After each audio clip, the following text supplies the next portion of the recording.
Le premier E de ANS75+, c'est l'élimination. Évidemment, c'est un sujet qui est extrêmement tabou, mais qui vaut la peine d'aborder parce qu'il y a plusieurs choses qu'on peut faire quand la situation est anormale. On remarque plusieurs changements au niveau de la vessie, au niveau de l'intestin. Au niveau de la vessie, on note que la capacité est moins grande, ce qui va amener les personnes à aller uriner beaucoup plus souvent qu'ils le faisaient quand ils étaient plus jeunes. Maintenant, il ne devrait pas y avoir de pertes au niveau urinaire, du moins pas des pertes significatives puis incommodantes au point de limiter ses activités, limiter les sorties, etc. Quand il y a de l'incontinence, que ce soit urinaire ou fécale, il faut vraiment se poser la question du pourquoi, parce que ça ouvre des portes à l'amélioration de la situation, soit par des traitements, soit par des façons de compenser.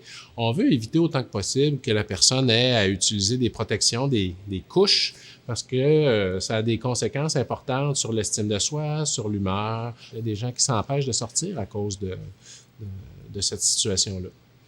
Au niveau intestinal, il peut y avoir un petit peu plus de difficultés en ce qui concerne là, la capacité d'aller à la selle. Maintenant, une personne qui a des fonctions normales à ce sujet-là, même si elle va avoir de temps en temps de la constipation, elle ne devrait pas avoir de blocage significatif, ne devrait pas avoir de douleur significative, ne devrait pas non plus avoir de pertes là, comme des pertes sanguines au niveau de l'élimination. Donc, il faut vraiment se poser des questions quand on est face à ces situations-là. Et c'est le but de la formation aujourd'hui.